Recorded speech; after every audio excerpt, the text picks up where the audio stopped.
Hey everybody, welcome to another WOFOYO short. This is C-Dub. Been reading a book called The Church History by a guy named Eusebius, and interesting things. It's not gospel, but Bones and I talk about, how do we get to where we're at? And it's a good book to let you know how we got to where we're at. And there's a couple things in it. It reminds me of the book of Ecclesiastes, which starts out Ecclesiastes 1 as we get in the word for ourselves. The words of the preacher, the son of David, the king in Jerusalem. Talk about Solomon here. Vanity of vanities, says the preacher. Vanity of vanities, all is vanity. And he talks about these cycles that happen. And going down to verse 9, that which has been is what will be, and that which is done is what will be done, and there is nothing new under the sun. Is there anything of which it may be said, see, is this new? It has already been in ancient times before us. There's no remembrance of the former things, nor will there be any remembrance of the things that are to come by those who will come after. Solomon here is talking about human nature is very repetitive. Let's get into it. Eusebius, um, one of the things, I'm not going to give the whole thing because I haven't completed it. Probably finish it up tomorrow at the reading pace I'm going. But it starts out with the verification of Mary and Joseph and the Gospels and the birth of Jesus Christ and the death of Jesus Christ, the setup, if you will, of what was going on governmentally over there, why certain things were the way they were, certain details that had come into question and were points of dispute, and all of these other things, which are still points of dispute today.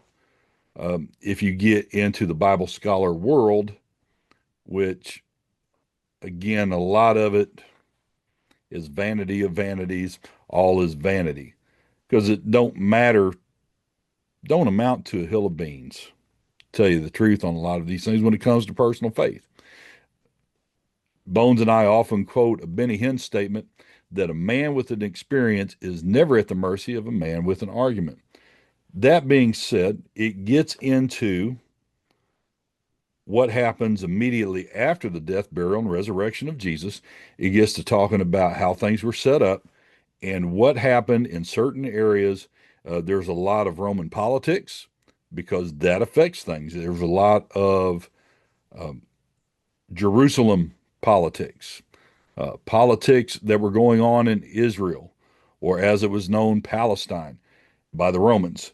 There's a lot of things going on that all affect what's happening. It also lets you know that there is nothing new under the sun because a lot of the same issues that we address today, you will find out that they were being addressed back then.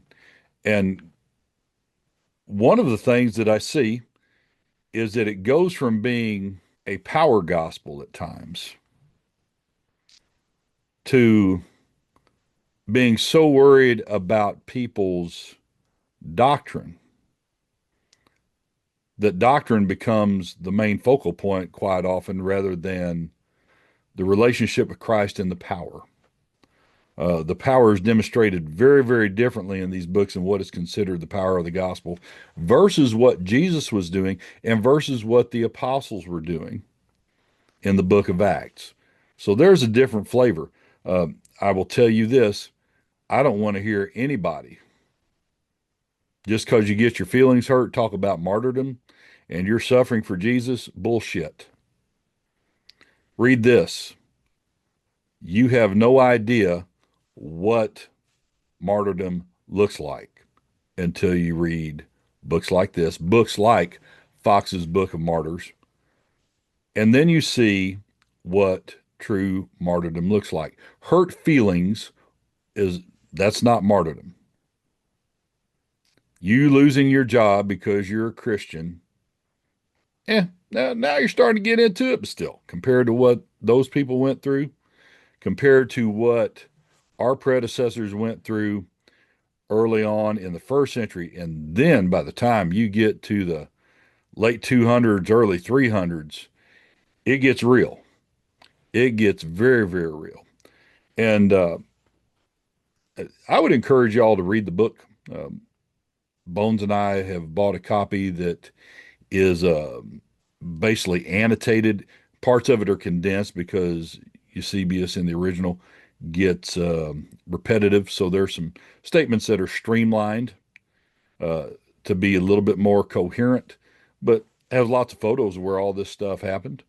But it lets you know that there's a lot of things that happen that are cyclical. So one of the things that could get you kicked out real quick was bad doctrine. But the other thing, which I would like to point out, that a lot of times followed the bad doctrine was bad behavior and people being in charge that wanted to puff up their ego, people being in charge that just because you got a bunch of hysteria going on, want to pretend like that was the Holy Spirit. That was very, very much frowned upon. And again, let's go back to the words of Jesus. He said, you know, what shall I liken to this generation? What shall I compare them? They're the children in the marketplace saying, we played the flute and you didn't dance. We played the dirge and you didn't mourn. For John the Baptist came neither eating nor drinking, and you say he has a demon. And here comes the Son of Man, eating and drinking. You say, behold, a glutton and a winebibber and a friend of sinners. But know this, that wisdom is justified of all her children. The thing is, if you're going to have some demonstration of spiritual power, then it doesn't always look organized, but the fruit will bear witness to if Jesus is in it, or because I've seen both. I've seen some stuff that offended my intellect, and people got set free and delivered. Time to swallow my pride. The ego had it wrong. But I've also seen some things that looked very similar at times, and it was a hot mess. So again, how do you know? There's all these things, but I would caution us to be very, very careful, even as we read things like this. Learning is great, but Paul said that knowledge puffs up, but love edifies. So I would encourage y'all, yes, increase your knowledge of the word. You know, another thing that comes out in this is how governmental things affect the church and affect your lives as believers. And for those that, well, there needs to be a separation of church and state. Okay, not necessarily arguing that, but that doesn't mean that as believers we shouldn't be engaged because these things directly affect our walk as believers. And there's times that even Eusebius talks about one of the reasons that the Lord allowed certain persecutions is because the church got content and lazy. Sound familiar?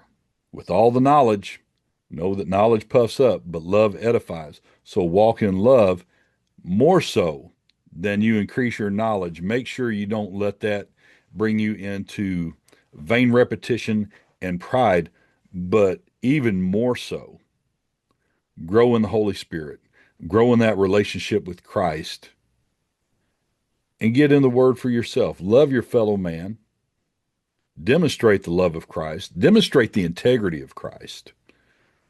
That'll speak volumes. And then, as you do, power show up. WOFOYO.